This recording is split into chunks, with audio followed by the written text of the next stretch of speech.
Here we go. It's three fellas talking football, Saturday night football edition. That's right. Saturday night football. Two games, Washington, Tennessee, Baltimore, LA Chargers, Dave Lockren, Ben Rasa, Andrew Barron. Boys, not a showdown slate. It is a two-game Saturday slate, and I've got to tell you, I love these novelty slates, whether Thanksgiving, Thursday night football, but preferably two games, so we don't have to worry about who's going to be in the captain spot.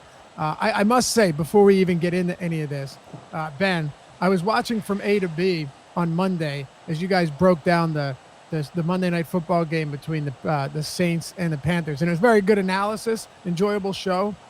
But I don't know if anyone could have predicted that was the direction this game would take, unless they knew that Cam Newton was injured and would be out for the rest of the season the very next day. Yep, that was Cam he's done. I know they didn't put him on RR, but my God, his arm was just it wasn't there, and that's with these. Well, it kind of leads into it, in terms of a segue of with these two game slates, obviously with Showdown.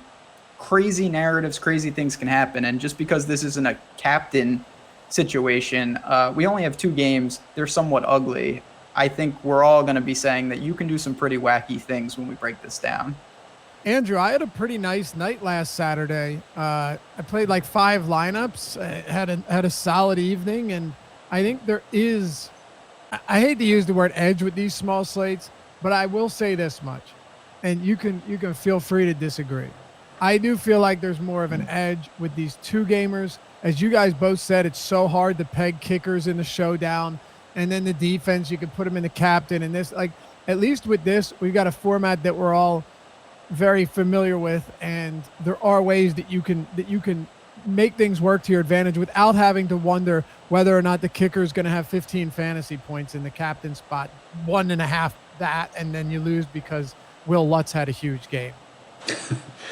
Yeah, I agree with that. Yeah, if you had told me that Drew Brees and Michael Thomas were going to combine for I don't know how many, it was less than 20 points, I think, it would have been like, oh my God, Yahtzee, I'm playing more than I was way under both of them, and they ended up being in the optimal lineups because it was such a weird one. But I'm with you. These slates are fun. I've grown to love Showdown a little bit just because we break them all down together. Ben and I end up breaking down a couple more every week. And there's plenty of Showdown on Saturday too. Don't get it wrong, fella. There's a big 2-game slate, but there's also going to be 2 huge showdowns. So it'll be fun. But no, I like it. I had a fun time watching on Saturday too. It's that time of year where you can literally watch football for like 22 hours in a week if you want to or something. It's a good time. And then we get 5 games of NBA basketball on Christmas Day. So. I'm pretty stoked. Let's jump into it, though, boys. We're going to go game by game here and talk a little bit of roster construction as well. Ben, we've got Tennessee, and we've got Washington. It just goes to show you how pathetic the Jacksonville Jaguars are as a football organization right now. I mean, you lost to the Washington Redskins. You lost to Josh Johnson, who won his first game as a starter. You lost at home. I'll stop now because I don't want the show to go on forever. But I could talk a lot about Doug Marrone, and he's the only coach out there that'll run the ball 30 times in the second half when you're down by 20. Not to say that's what happened in this game, but I don't get it. They're 10.5-point dogs on the road. There's a 37-point total here, and I don't think it surprises anyone that they have another implied total of 13.5. Yeah, I mean the Redskins. Right now, they are who they are, and it's because of injuries. There's no shame in that, but at the same time, they just don't have the personnel, especially on offense, to really compete. Can they muck it up? Sure. And Tennessee, I will say, they are the type of team that I think generally they've played down to some teams. They've played up to some teams, too. They don't have I don't want to say a killer instinct, but this game could be somewhat sloppy. However, I don't see any somewhat. Yeah, okay, fair enough. Come on, man. It's the Titans are just not a team. They need this game desperately. Them and the Colts are on a Week 17 showdown, it looks like, for that possibly succeed. I don't know. I mean, I don't see any way the Redskins can really rack up many points, but at the same time, I don't think it would shock anyone. The total indicates this. If the game stayed somewhat close, just in a really ugly fashion. I agree. But I'm also I'm also likely going to have quite a bit of the Titans defense, even at, as the highest priced team. I feel like you could see some monster numbers here, and defenses are usually pretty volatile. Josh Johnson's the type of guy that I feel pretty comfortable going up against. Andrew, as Ben pointed out, this is a game that they need. I think it'll be ugly, but I also think Tennessee wins this game pretty easily. Maybe that's an unpopular opinion amongst you two guys. But, man, I like Derrick Henry a lot here. I like Tennessee's defense. I have no interest in the passing game, but I'm going right back to Derrick Henry. I played a lot of Henry last week. I'm going to play a lot of Henry on this slate as well. Yeah, that's the big question. I think that what you're saying, I think, is the correct sort of how one should predict this game to go. But I think there is room for it to go poorly. Washington is not a particularly good run defense. But and Derrick Henry is obviously on a heck of a run lately. They gave, he had the monster game on 15 carries, and then last week they gave him 33. They're certainly going to try to do that again. They should be able to, because Washington, again, not a great run defense. But if they can't, there's definitely room for this game to get real wacky, because Mariota's been up and down. I think he's a pretty good player, but doesn't have the greatest weapons around him necessarily as pass catchers. Corey Davis is good. I haven't seen a ton out of him yet. The offensive line is pretty nice, but Washington has a fair amount of playmakers all around. They've got a decent pass rush. They've got some maybe not the greatest overall kind of players in the secondary, but some ball hawks, some legendary ball hawks like Josh Norman. Clinton Dix is another guy who like makes huge plays and screws up all the time. So if for some reason they can't just run the ball down their throats, or if something weird happens, if Washington has a really nice first drive, if Tennessee's playing from behind it all, I think it could be a real weird game. But agree with you that the odds-on likeliest thing to happen is that they just kill him with Derrick Henry. But I think there are interesting tournament strategies in taking the other side of that. Sure, it's a 2-game slate. Ben, I see. Here's my thing. There are times where I say I'm gonna pivot from what's popular. I'm gonna pivot off the chalk. It seems like you two are more on the same page here. But this is a spot where I'm not likely to pivot off the chalk. You and I did the game plan show last week, and I'm kind of going to go with the same logic that I went with there and get your take on this and on the Titans in general. But Dion Lewis has just not looked good. Earlier in the season, Dion Lewis was clearly the more talented, more efficient, we'll say more effective back and more efficient back, both on the ground and through the air. Also because Derrick Henry certainly seems like one of those guys that when given 7 carries in a game can't get anything going. But I feel like I look at this game now, and as I looked at them last week after that big game from Henry against Jacksonville, and I see Mike Vrabel, and I see a spot where you have a guy who is crushing right now. Dion Lewis has not been good.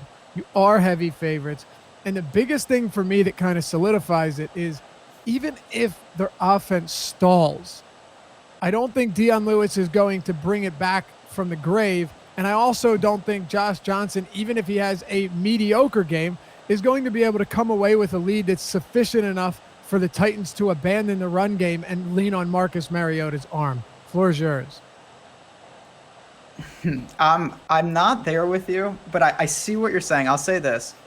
Derrick Henry, the thing I like about it, because I'm not going to be on him. Of course, will I have some, I want to be clear. But I'm definitely coming in underweight. A, because it's a 2-game slate, and to fill out the salary, you almost need him. He's going to be ungodly. You can play 30% and be way under the field on him. Yeah, that's probably what I'm going to do. Talking about. I just think he falls into the end zone at least once, which really makes me like him more. So for me, my concept with a guy like that is he's running, I think we all would agree, incredibly effectively. But there's no doubt when you don't catch passes, even if you have 25 touches, you could just not find the end zone and have 85 yards.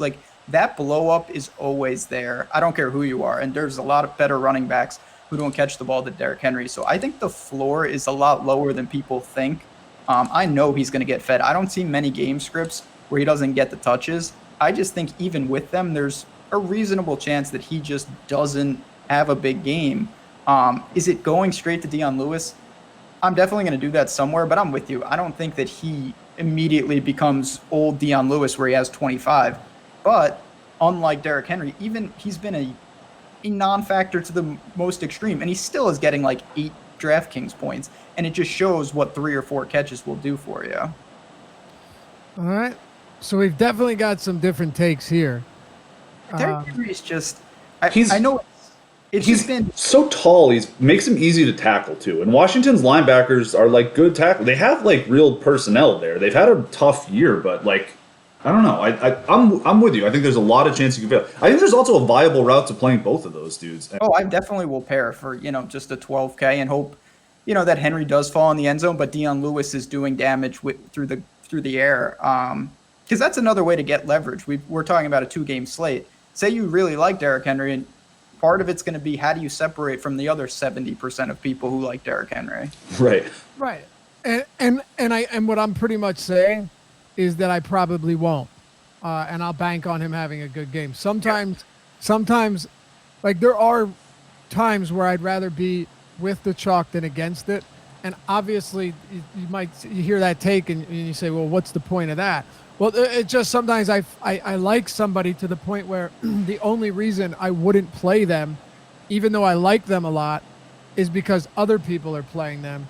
And it's different because you don't really like Henry that much. So, you know what I mean? It's a lot easier for you to pull the trigger on that. Yeah, I mean, we talked on Sunday, like Mixon, we both knew he was going to be massively popular, and I was almost all in. Like, I wasn't going to fade him for the fact that I knew everyone else liked him.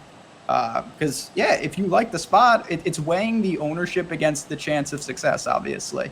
And I just think on a 2-game slate with a guy who is a virtual zero in the receiving game, there's a lot more downside than people are giving him credit for. Agreed. And I want to go to Andrew here.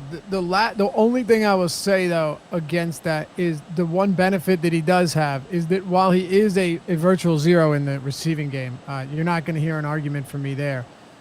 The difference to me is that Derrick Henry is also somebody that if they have 4 goal line attempts, he's going to see 1, 2, 3, and 4 on 4. Like any attempt inside the 5-yard line is going. If they have 10 attempts or say 12 attempts inside the 5 during a game, that's a large number. I know he's going to get like 10 of them, and I don't think that's even hyperbole. Like last week, they went to him on 4th. There was a penalty, and they went to him again, and he was in. And he's going to get so many chances.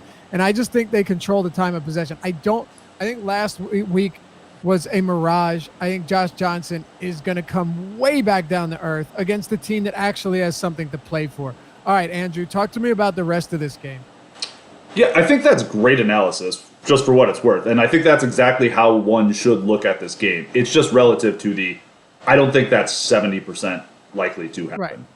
No, you're and it is the popular. Like I'm not saying that's not going to be the popular opinion. And granted, I haven't looked at anyone else's analysis on this game yet. It's just what I see, and it's what a lot of people are going to see. Well, it's popping out like the projections he's popping out of the gym. Obviously it's a free square in cash. I just think there's enough there's more downside in that than people realize. He got more carries last week than he's had in.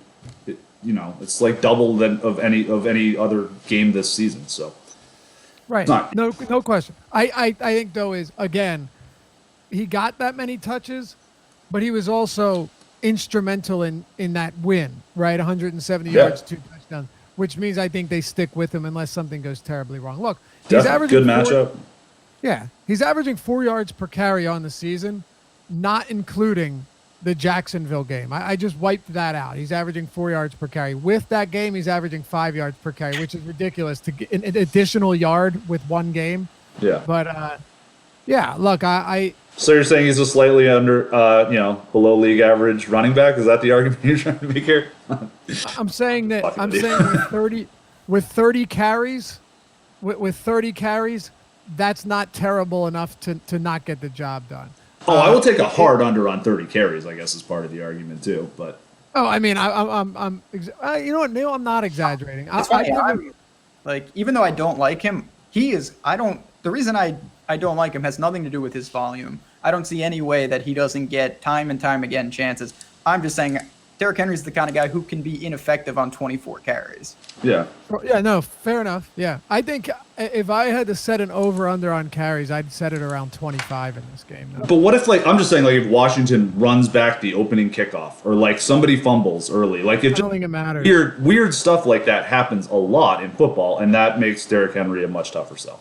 But Sure, and weird stuff like that does happen, but I just don't see. I think the probability of it happening with Josh Jackson, or I get it, you're saying special teams or defense, or I just feel like it's markedly lower than in other spots. That's all. I felt the same way with the Giants last week in bad weather, and sure, it went in my favor, and maybe it won't this week, but it's not like I this is just such an ineffective offense in Washington, and I don't see last week as a telltale sign of what happens this week, because I think Jacksonville has legitimately given up on the season and did so weeks ago. yeah, there's no argument there. I think that's totally fine. Well, talk to me about the Washington offense, though. Do you have interest in any of this Washington offense? No. 'Cause there's only four teams on the slate. No, it's not like I think Washington's going to win, or like they're the viable plays. I don't think Josh Johnson's any good. He was literally in the whatever league 2 weeks ago.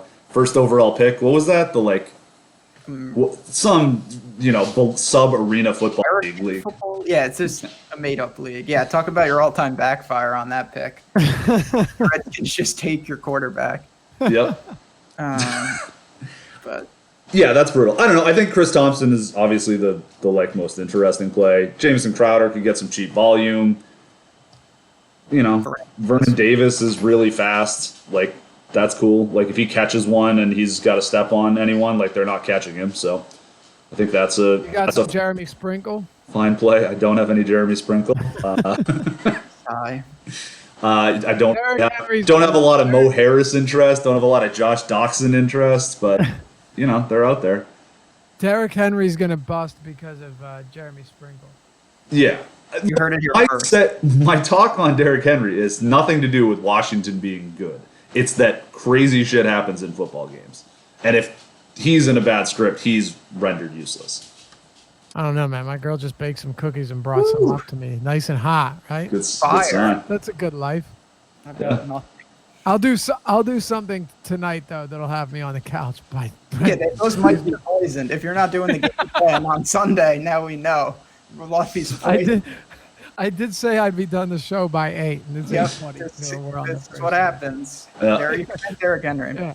I come downstairs. There's one with that says "For Dave only." Yeah, exactly. Extra special.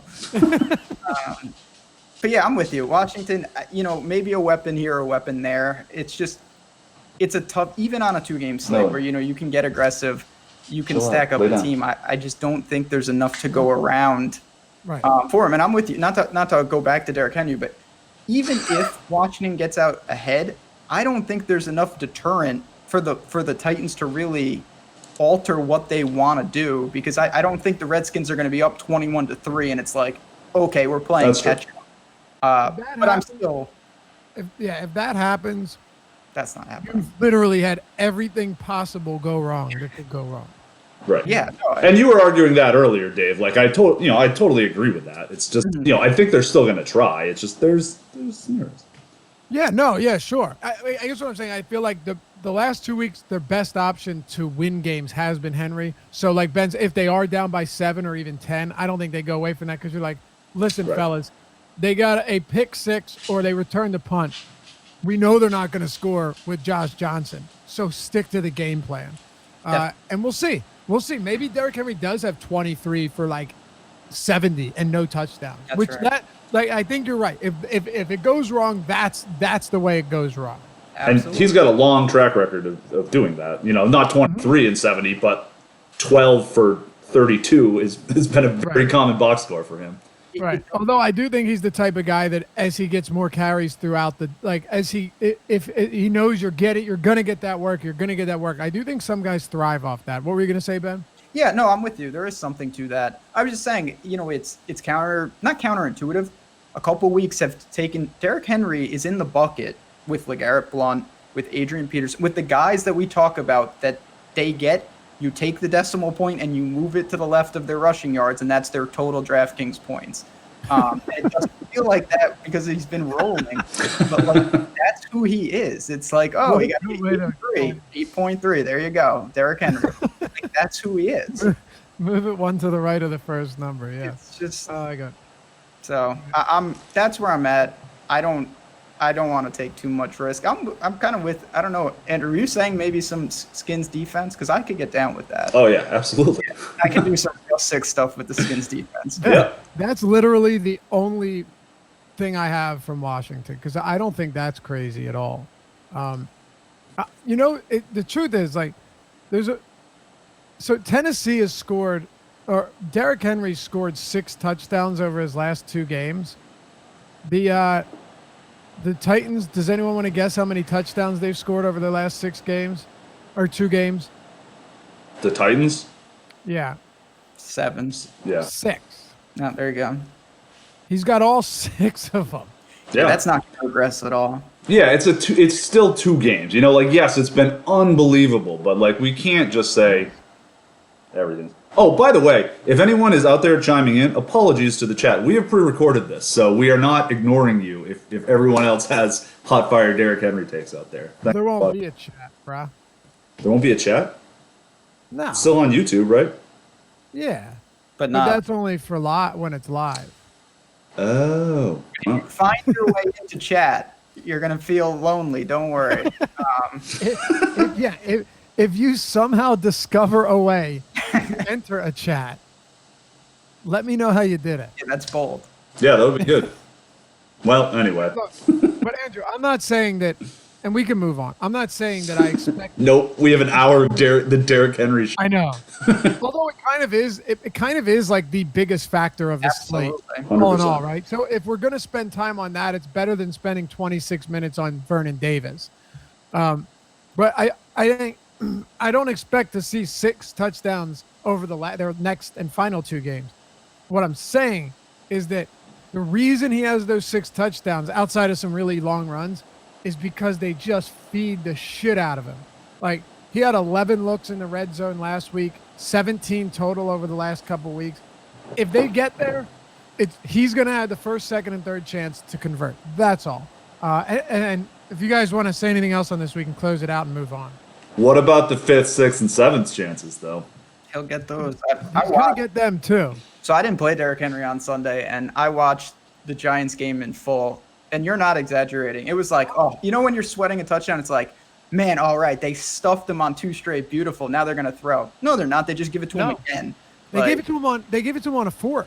Yeah, no, that's what I'm saying. It's like I thought I dodged that bullet multiple times, only to have, and then then it's like Mixon. They had Driscoll throwing play action from the 1-inch line out of the stadium, but that neither here nor there. But you're right. Henry's gonna get the chances. It's just how many chances will he get? We'll see, and that's what you got to do on a 2-game slate. You got to kind of aggressively look to do something a little different. How huge was that late game Mixon touchdown? Oh my God, I was sweating that so bad. Yeah, that was very helpful. Mm-hmm. Is there anything else outside of Henry? And again, I will pay for the Titans defense in spots, no question. I think they could shut him out. Look, they pitched a shutout against the bad Giants team in New York last week, or in Jersey. So I could see it happening again at home in a must-win game. But is there anything in the passing game for the Titans? Anyone? Like, are you willing to bet that Mariota sees more than 20 passes? Because I'm not. No, but he's super fast, so he could always break one too, potentially. I don't think it's super likely. I will have some shares of Mariota because there's 4 quarterbacks to play. And one's Josh Johnson, so it's not good. And it's like, and it's not like Rivers has a great matchup either. Yeah, Rivers is in a really tough spot. Lamar Jackson is in a really tough spot. Like, it's gonna be a wild one. I think I would just say the one thing I would caution with this is if you play Henry with Titans defense, you got to start looking to make some weird decisions after that. Overwhelming correlation and obvious. Yep. And sharp, and it's what you should do in cash. But it's going to be 40% of that 117,000 person tournament. But I do think if you are if you're playing in tournaments, I actually do. There are so many weeks where it's like, if the chalk wins this week, I'll be super surprised. I wouldn't be surprised if chalk wins this week. That's all. I'll say this though, real quick with that. Yeah. You're right, and it's true. And chalk, because people are getting sharper, the information is better. When you have a 2-game slate, the chalk is 75%. Different chalk. 30%. Of course, So- of course, and that. Don't you think it goes further than that? I see it like the chalk is 75%, but that's what makes differentiating in 1 or 2 spots so much more important. Because if you have one guy that's just ridiculously low on a day where everyone else is really high on, that takes you so much further than it does on a 10 or 12 game slate. Yeah, it's just very hard to do that. Oh, And of it's course, I of don't course. know that that's necessary. You know, if you got a point, say you got a 0.1% owned guy, that's still, Ben, you're faster at this than me. I've used computers for too long. What's 0.1% of 100,000? 100,000? Yeah. That's 100, right? Yeah. Yeah, it's 100. Yes. Okay. Great. Thank you, sir. Confirm. Can confirm. So there's still 100 people to have that lineup. Yes, that's great to be in a 100-man tournament, but you got to do something. Yeah, and it's rare that in a 2-game slate you're going to have someone at point That's- one. Right. No doubt about it. What I'm saying is that I feel okay. So I get it's really like this. If you have that 75% chalk and it does what you expect it to do, then all you need is 1 or 2 players. If you don't have it and it does go off, you're done. But if you don't have it, you also need everyone that was low owned for one reason or another, presumably because they weren't on paper that good of a play. You need all of them to go off as well. So it's just I'm just saying there's 2 different ways of looking at it. Yeah. It's just the counter to that is if you don't have it and it fails, then you don't have to be an asshole in any of your other spots. Right. But you also need the guys on a 2-game slate that aren't the chalk to go off. That's all I'm saying. On a 2-game slate. Not really. I know what you're saying. I know exactly what you're saying.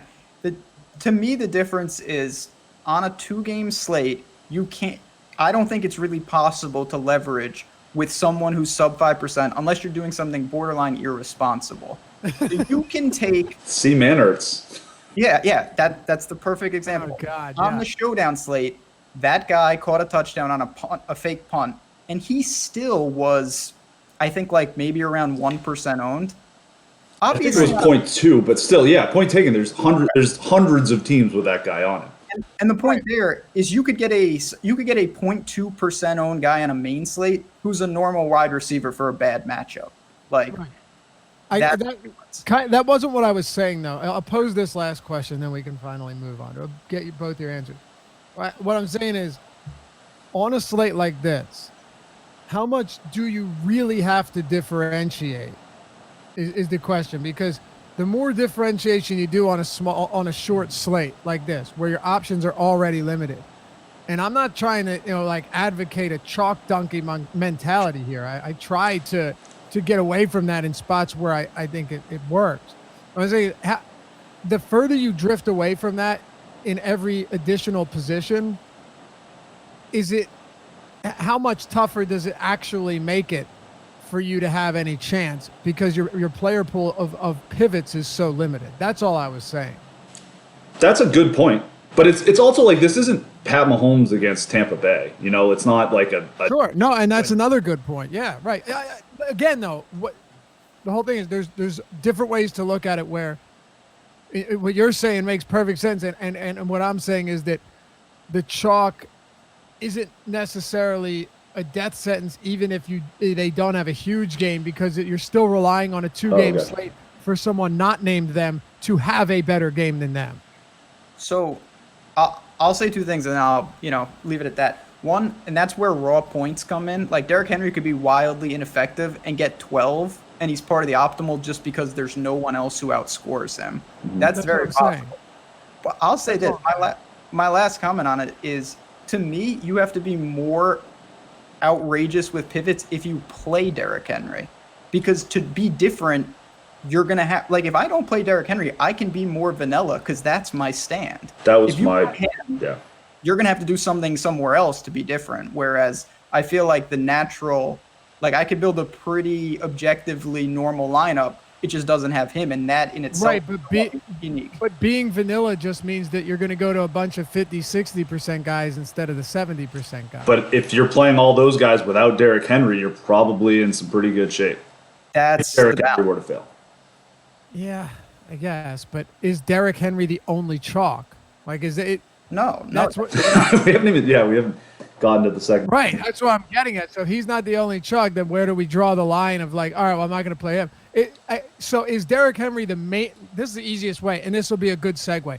Is Derrick Henry the main chalk player on this slate that you will be pivoting away from? There's the easiest way to pose it. 100% yes for me. Okay.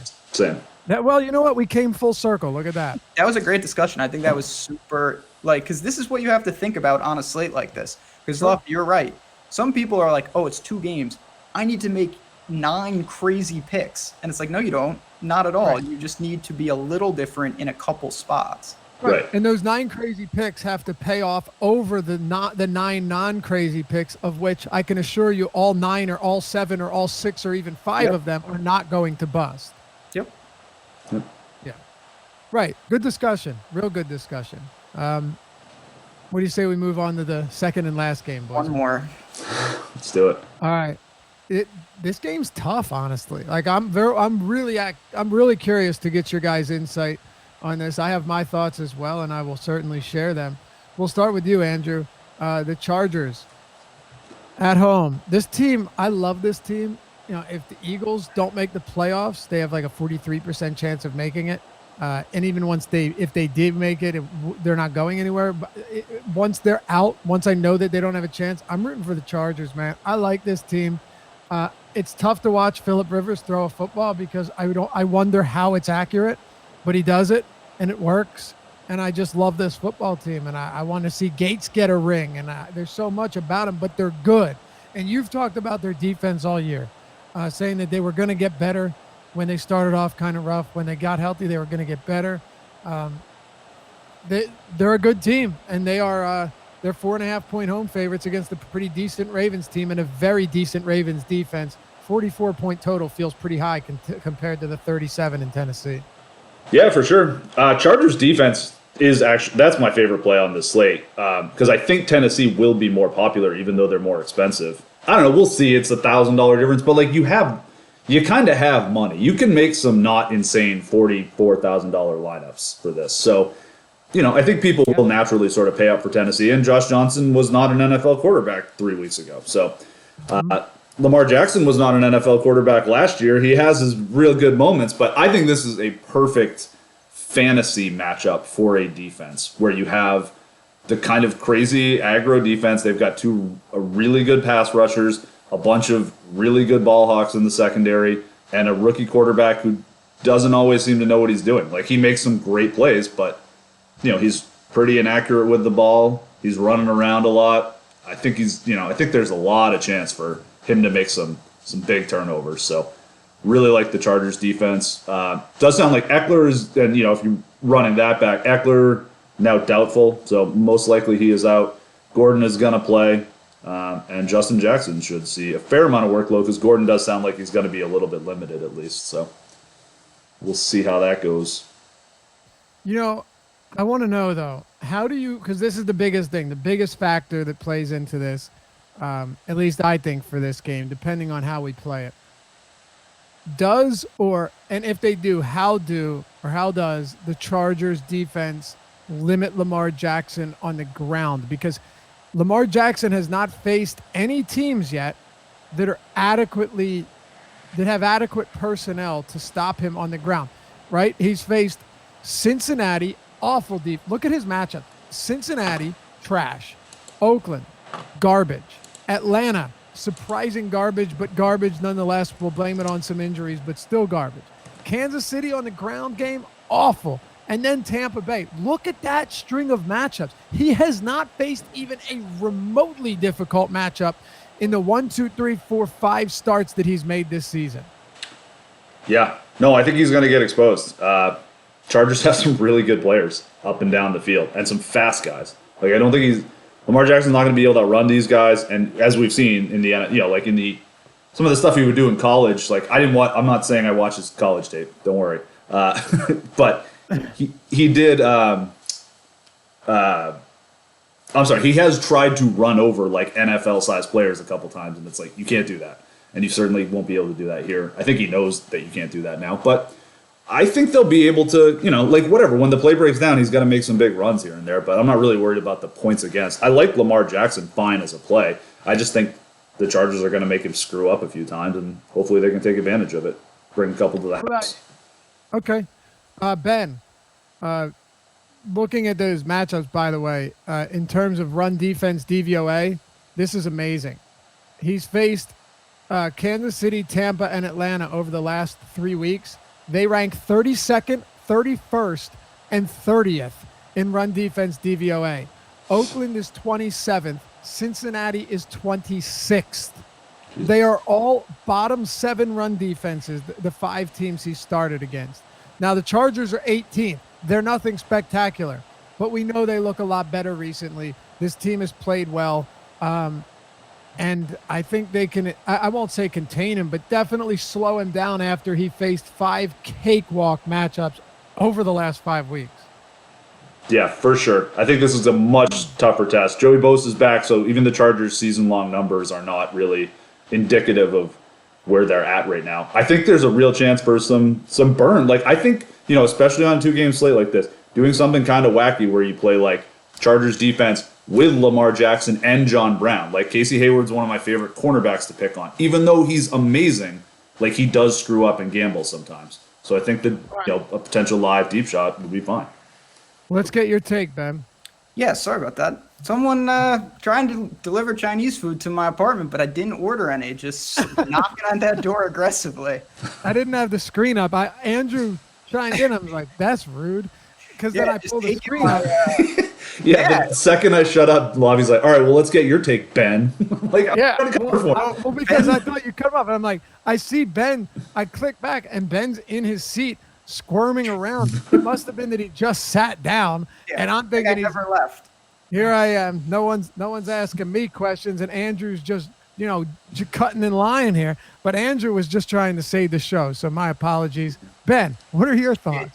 And it's good because I piggybacked Andrew Barron's. I'm a Chargers guy as well now. He was first there out of us, and I'm with him. I love this defense, and I'll just say this. And it's not, I don't want to be labeled a Lamar Jackson hater, but these are the defenses he's played on this run. Hold on. This spiel may have happened. This must be when you were missing. Inception. You guys incepted me. That's pretty amazing, though. Yeah, I just broke it down, Ben.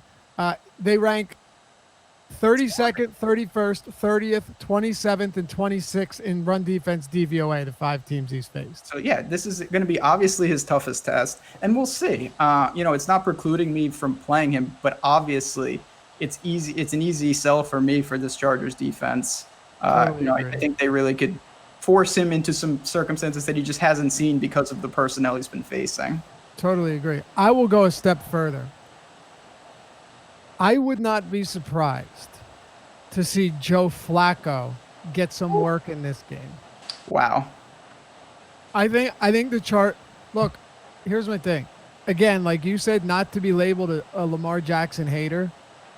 This guy is not thrown. He's thrown for 178 passing yards was the most he's thrown for. Okay, then 150, 125, 147, and 130.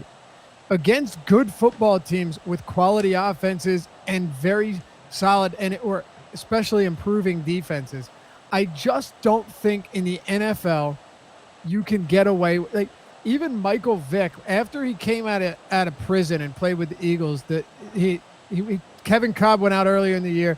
Vick led them to a 10-6 record. The next year, basically they shut the door on him. And it wasn't as hard to game plan against him, and he couldn't use his legs nearly as much. Now, I'm not saying that's the case with Jackson. He's only started 5 games. What I am saying, though, is that they know he is not a strong passer. they have the personnel to be able to try and seal things off, whereas none of these other teams did. Yeah, no, I think that's well said. It's just, we'll see. I mean, with every game, though, that you get more tape, you're strategizing, you're game planning, and Ingram and Bosa are just different than the ends that he's faced. So Right. that's Right. but this is a situation, I will say, having said all that, I could see myself taking a dart throw with Smokey Brown, in the hope that this is a totally different script, and even with his inefficient passing, maybe he can hit something downfield. Maybe they do have to target these receivers, because we know what the Ravens want to do. It's just a matter of, can they do it? And I think the answer is no in this game. Yeah, so do I. How many times have they just the difference again too is that other than the game against Kansas City, which was impressive, but let's not kid ourselves. Kansas City has an elite offense and a very inferior defense, especially on the ground. So it's not crazy that this game stayed close. I had them to win outright only because we know how bad, and they didn't. They lost in overtime, but Kansas City's defense is terrible, and Baltimore's is good enough to at least keep them below 30. But the Chargers, Andrew, have a good defense, unlike the Chiefs, and that's why the Chargers just beat the Chiefs, because the Chiefs don't do particularly well against teams with good offenses and good defenses. Yeah, no, I think that's fair. Or Chargers. the Ravens don't. I'm sorry, the Ravens. I meant the Ravens. Okay, cool. Or no, let me.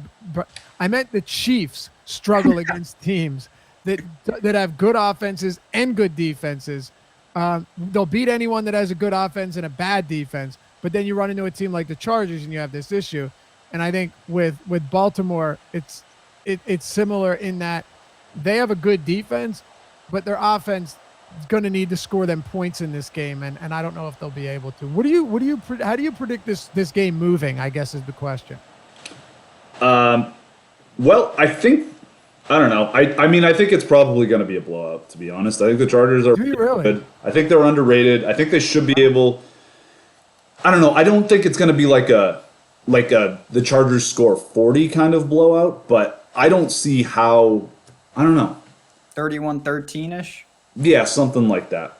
Maybe 31-14, because it's just two broken plays on defense where the Ravens score from long distance. Sorry, I had a joke queued up about Kansas City. You know, they were rolling along until they ran into the good offense and good defense of the Oakland Raiders, who really gave them all that they could handle. Disturbing. So many weird ass games. Yeah. I mean, the thing. Steelers lost to them as well. Mm-hmm. Yeah, the Raiders are. Yeah, I'll say this too, and I mean, we've talked about Mahomes at length. Phillip Rivers and him, to me, are not similar anyway. In terms of the Ravens' defense, like, Mahomes is the perfect, very good quarterback to go against for that type of defense. Rivers, to me, is not. He's not going to make a ton of mistakes. He kind of can methodically carve them up, whereas Mahomes, he's going to get some really, we saw it, unbelievable plays, but they also forced him into a lot of mistakes for a guy of that caliber. Yeah, he was it's weird because I agree with that, but I also think on the other side of that, like Mahomes is a better fantasy. Like, I'm a little worried about Rivers' fantasy upside here, because Mahomes threw for almost 400 yards and a couple of touchdowns still. I don't see Rivers doing that. I actually agree. That was more from just how do I think the game unfolds. I do think the Chargers will have success because of Rivers. For me, honestly, I know it sounds ridiculous. We have to pick some of these quarterbacks. I think I really am going to roll the dice with both of the guys with their legs. As much as I just ripped on Lamar Jackson and Mariota, to me, for tournaments, by default, have the most appeal. Yeah. Lamar Jackson into the Chargers defense is probably the most common core I'm going to have. Yeah, I see that. I think I might go with a bunch of Rivers here. And I know it's tough because it's a very difficult matchup for him as well. But I just think in terms of just the talent and the way that this team's playing right now, I don't have a problem rolling with Rivers. But I think in terms of upside, just because of the legs, guys like Lamar Jackson, just because rushing yards are so much more valuable. But I don't know. Lamar Jackson's had some really good matchups, and he still has crossed 20 fantasy points once. So that definitely has me pumping the brakes in a much more difficult spot. Do you see a path to anyone else really? I don't. I guess I think that's a very fair point. I don't really see a path to any of the 4 quarterbacks playing to scoring 30, though. So I'm not as afraid. Like, if Lamar Jackson runs for 100 yards and throws for and runs for 100, throws for 100, for 17 points, like, there's a real shot that that's like, highest or within a point or two of Rivers. Oh yeah, I'm not saying it isn't at all. I think the difference is I think Lamar Jackson could get very much slowed down. Mariota could throw 18 times. Josh Johnson's Josh Johnson. If one guy had like 4 touchdown passing upside and 280, 300 yards, even in a difficult matchup, Rivers would be my guy. For sure. Rivers, to me, I think has the highest floor. But once again, just to kind of bring it to a macro level, if you plug in Rivers with Henry and say, one of the popular defense, I don't think that's going to be doing anything. So there's other spots to leverage, of course. But Phillip Rivers, when you look at these quarterbacks, he's definitely, in my opinion, at home, one of the safer options. And it's another spot where you may have to look to pivot. You don't have to do it at every spot, but eventually you're going to have to go against the grain. I feel like this, too. With Rivers, he's thrown for 2 touchdowns, at least 2 in every game but 1 this season. I mean, he's at least the safest play even in the matchup. Yeah. We've outlined the cash team pretty much so far. It's Rivers, Henry, Titans D. Like, you're doing all of that stuff. What do you guys make of the big skill position, guys? Gordon and Keenan Allen, like, tough matchups for them, but they're like the most expensive guys, and you can easily afford them. So, do you want to? No. See, and this is where I think we're zigging, or at least I'm zigging where you're zagging. Yeah, because I'm not super high on Derrick Henry, these are the type of guys I'm going to have just from a raw points potential. And I do think, especially Keenan Allen, if he's all right, I will load up on him. I think he gets the targets, and his floor is way higher than a guy like Derrick Henry's. I'm worried they're rushing him back early. That's a concern of mine. It's anecdotal. I get that, but I have some worries here, man. That Keenan Allen might not be where he needs to be. They're fair worries. He's been hurt a lot in his career. He's had hip problems before. He has 10 days though, right? That was Thursday, was it not? Yeah. Yeah. So we'll see. I mean, but we're going to obviously hear more as it leads up to Saturday, but. Yep. All right. Well, what else do we have here, fellas? Let's talk outside of quarterbacks and just wrap it up. Ben or Andrew, whoever wants to jump in, Melvin Gordon and the rest of this Chargers offense. Yeah, I do like Melvin Gordon. I'm considering, honestly, because I think the Chargers should be really heavy favorites, and I think the ownership is quite a bit lower. I'm considering making a group where I have one of, just play at least one of Melvin Gordon or Justin Jackson. So if Gordon just isn't right and he's not there, but just have one of them in every single lineup. Because I don't think Jackson will be popular much. Gordon is going to play. You can afford him. And, if you play him, it makes Jackson seem less attractive. So I think I will play quite a bit of him. Maybe even a little of both, but we'll see what happens. And I'm with Ben. I really like Keenan Allen. I like him more than, I don't know, like Mike Williams is potentially, you could do that kind of thing again because that was nuts. Once Keenan Allen went out, Mike Williams just became the uber nuts in the Chiefs game. So, maybe if you're banking on Keenan Allen being banged up, you play at least one of them. And I will strongly consider doing something like that because, yes, I think those guys will be popular, but I think Derrick Henry will be more popular, and I think there's an easier path to Derrick Henry failing for me. So I will probably be fine playing a bunch of the Chargers skill position guys. Me too. I think Mike Williams would probably be a guy that at 6,100, I don't expect him to be that popular with Keenan Allen back. Maybe like the guys that'll end up winning some, it's going to be like a Tyrell Williams or a long Travis Benjamin bomb or something like that, Ben. Josh Johnson breaks out of the pocket and runs for an 80-yard touchdown. That's going to happen after we just shit on him as the only guy this whole time. When you can run, there's just an element if nothing else, of luck. Where like, if there's one thing you could say about Phillip Rivers, obviously, like that's not going to happen. With those other guys, they get loose and it can happen. I'll say, yeah, obviously, Mike Williams was phenomenal on Thursday. Tyrell Williams also had 12 targets, and he's an afterthought in a game where obviously Keenan Allen was out. But I don't think it's unreasonable to think that if Allen's limited, that Tyrell Williams has the big game here, not Mike Williams. So I will lean kind of just to that because, it's a sample size of one that I think most people are basing what they think happens if Keenan Allen is hobbled. Oh, man. It's ugly. He did drop an easy touchdown, too. He did. That's right. I needed him. I needed that. The tight end position, how bad it is? I mean, this is bad. Like, that's the one reason I might say, okay, fine, I'll play Vernon Davis. But Vernon Davis is going to be like 50% home. But my point is, like, I have zero interest in him. I never want to play Vernon Davis. But really, like, where else do I go here? Where else? Seriously. What? It's brutal. Ravens. Pick one of the Ravens. That's what I'm going to do. Oh, yeah, that's promising. Yeah. Pick Hunter Henry. Be bold. He's not even active yet, but it is awful. You're just going to have to approach it like this. We talk all the time on the main slate. Cameron Brate, I use him as the guinea pig. He might fall in the end zone, but one catch for 8 yards isn't going to get you there. In a slate like this, it is. So if you can target these guys who are kind of, not involved, but they're red zone-esque, and they get 2 targets for 8 yards, and you hope they fall in the end zone, that could be the optimal build. Could be, but Vernon, and 50% is tough. I don't think he's actually going to be 50% because I think most people hate him, but Vernon Davis is the one with the slate break potential. But seriously, who else? I think he might be more than 50%, honestly. That's true. It's him. No one else to play. Ferkser. Even if he that's took. That's what I mean. That's why I said, maybe I'll play Vernon Davis because there's literally no one else.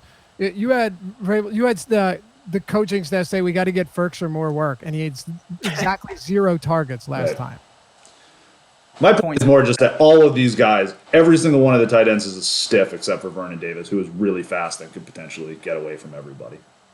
Also has teeny tiny hands, so he may just drop everything that comes near him. We'll see what happens. All right, let's close it out, boys. Anything else on any other side of this game? Any interest? Well, we'll finish it with this: running backs, Ben, and then Andrew, and we'll call it a day in this game. Kenneth Dixon last week. Not that he was overly popular, but some people were on him. Me being one of those, not good. But I still think that in a different game script, he's going to benefit more than Gus Edwards. I'm going to use them. These are not plays that stand out to me, but they'll be part of what I build, especially if I build with the narrative that we see Lamar Jackson, not that he'll be better at passing, that he's going to be forced to embrace more of a true passer role here. So Dixon, Smokey Brown, guys like that, I think I'll be higher on the field than most. What about you, Andrew? Close us out here. Yeah, I don't hate that. I haven't really looked at the Ravens. Gus Edwards is tough because,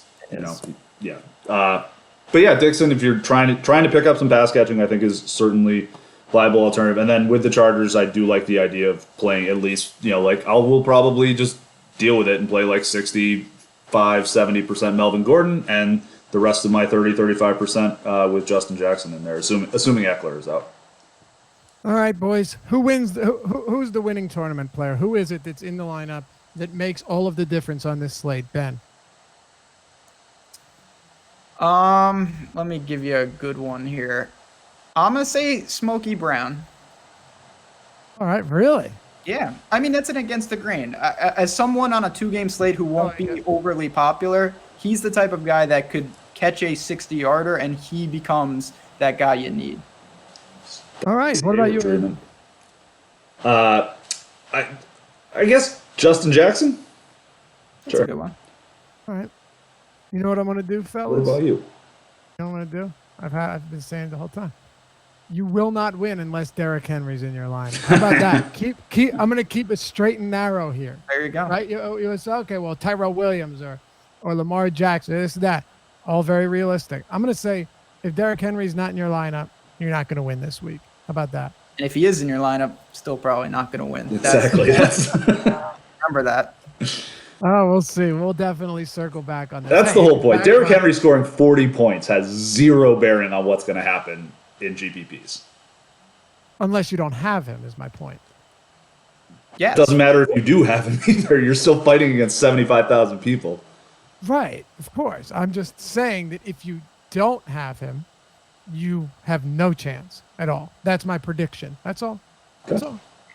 Just to be clear, if you don't have Smokey Brown, you'll probably be fine. But I'm just saying, he's got some real potential. Justin Jackson is an over-under of like 6.5 touches here, so I don't want to go saying I prefer Justin Jackson raw points to Derrick Henry, but that's the sharp move going last. I like that. That's a better move by you. Well, not really, because I'm taking a chalk play, and I'll get burned for that worse than somebody branching out. Think about it. if you're wrong, you're going to get roasted. Yeah, for sure. Right. That's So, I mean, it's really not that conservative if you actually think about it. Anyway, what do you say we wrap this up, boys? Yeah. I like it. All right. It's been fun. Good show. Good discussion. Good strategy talk, too. Like, a good way working through those things. I like it a whole lot. We'll see you back here next week. This is Three Fellas Talking Football. Best of luck and have a very happy holiday and a Merry Christmas.